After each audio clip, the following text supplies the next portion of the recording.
A ressurreição dos mortos marca o término do ministério redentor de Cristo e início do reinado do Pai. Observe, 24 a 28. Leamos. E então virá o fim, quando ele entregar o reino ao Deus e Pai, quando houver destruído todo o principado, bem como toda a potestade e poder. Porque convém que ele reine, Cristo, até que haja posto todos os inimigos debaixo dos seus pés. Porque todas as coisas sujeitou debaixo dos pés. E quando diz que todas as coisas lhe estão sujeitas, certamente exclui aquele que tudo lhe subordinou. Quando, porém, todas as coisas estiverem sujeitas, então o próprio Filho também se sujeitará àquele que todas as coisas lhe sujeitou, para que Deus seja tudo em todos. Então haverá um momento que o Filho vai passar o reino ao Pai, e aí é a glória eterna para sempre. Louvado seja o nome do Senhor, né? Nesse momento, a impecabilidade fará parte da nossa nova natureza. Não necessitaremos mais de um Salvador. Não mais precisaremos de fé e esperança, porque veremos Deus face a face. Não usaremos mais a armadura, porque nossos inimigos estão todos destruídos. Haverá um novo céu e uma nova terra. A ressurreição dos mortos. Qualquer dedicação ao Evangelho, correta ou incorreta, será inútil, pois morrendo não receberemos nenhuma recompensa. Veja aí no versículo 29 a 30. De outra maneira, que farão os que se batizam por causa dos mortos? Se absolutamente os mortos não ressuscitam, por que se batizam por causa dele? É o versículo que ninguém sabe explicar, e eu também não vou aqui dizer que tive uma revelação, que eu não sei o que ele está dizendo. Não sei o que está dizendo esse versículo. Batizar pelos mortos. E porque também nós nos expomos a perigo a toda hora, no caso, os apóstolos pregando o Evangelho. Dia a dia morro, e eu protesto, irmãos, pela glória que tenho a vós outros em Cristo Jesus nosso Senhor. Se como homem lutei em Éfeso com feras, que me aproveita isso se os mortos não ressuscitam? Comamos e bebamos, que amanhã morreremos. Ele está querendo dizer isso, ó. Rapaz, se os mortos não ressuscitam, todo o nosso trabalho é inútil. Não tem por que estar aqui na igreja ou fazendo as obras de Deus, né? A ressurreição dos mortos. Tomar cuidado com o falso evangelho, para não ser afastado do verdadeiro evangelho. Versículo 33 e 34, leamos.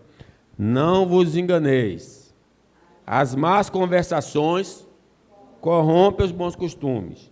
Tornai-vos à sobriedade, como é justo, e não pequeis, porque alguns ainda não têm conhecimento de Deus. Isso digo para vergonha vossa. Então, aqueles que estavam induzindo a igreja a não crer na ressurreição, Paulo estava advertindo, rapaz, nem tudo que reluz é ouro. A gente já acha que o sujeito é crente com a Bíblia na mão. Quem foi que disse que um homem com a Bíblia na mão é crente? Você tem de fazer algumas perguntas específicas para ele. A ressurreição dos mortos. Que corpo?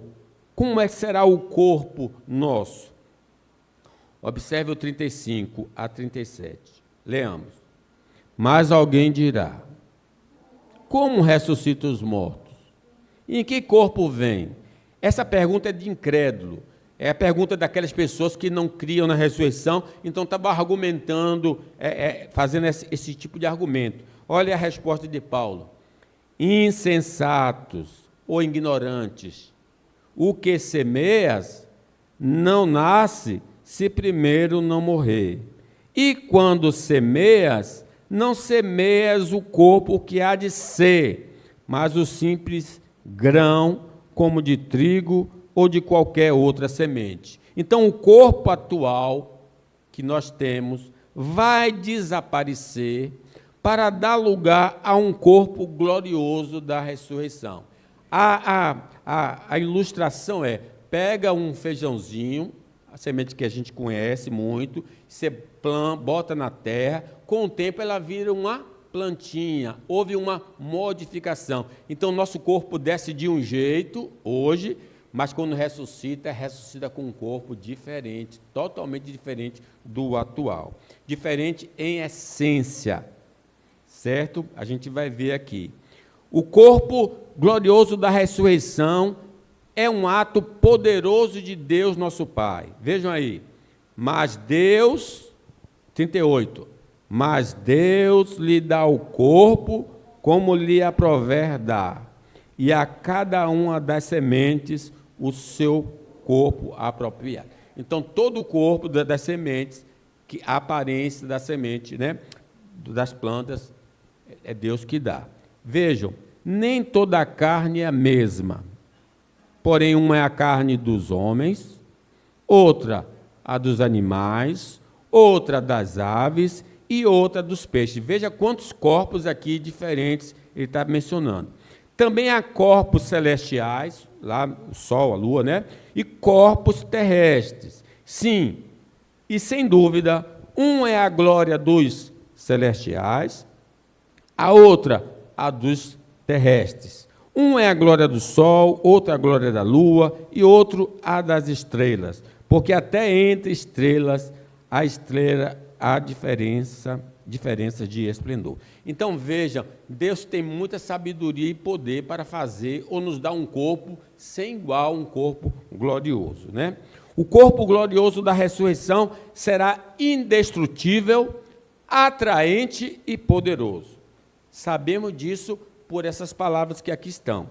O corpo que receberemos será um corpo indestrutível, um corpo atraente e poderoso. Vejam aí no 42 a 43. Pois assim também é a ressurreição dos mortos. Semeia-se o corpo da corrupção, esse corpo que está sujeito a doença, envelhecimento e morte, ressuscita na incorrupção, um corpo indestrutível, um Superman, todo mundo será um Superman lá na eternidade. Nada pode nos abalar ali naquele período, né? Ressuscita na incorrupção, semeia-se em desonra, ressuscita em glória. Quando a pessoa está acamada, a gente vê ali que a pessoa é nada, né? E quando está no caixão, vê como a pessoa também não é nada, é completa desonra para o indivíduo. Mas o corpo que receberemos será um corpo atraente, não mais em desonra, mas um corpo atraente. Semeia-se em fraqueza, ressuscita em poder. Indestrutível, atraente e poderoso. Quem quer um corpo assim? Aceite Jesus como Senhor e Salvador, para ter esse corpo. No shopping center você não vai encontrar.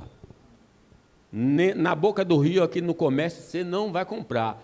É só aceitar Jesus como Senhor e Salvador.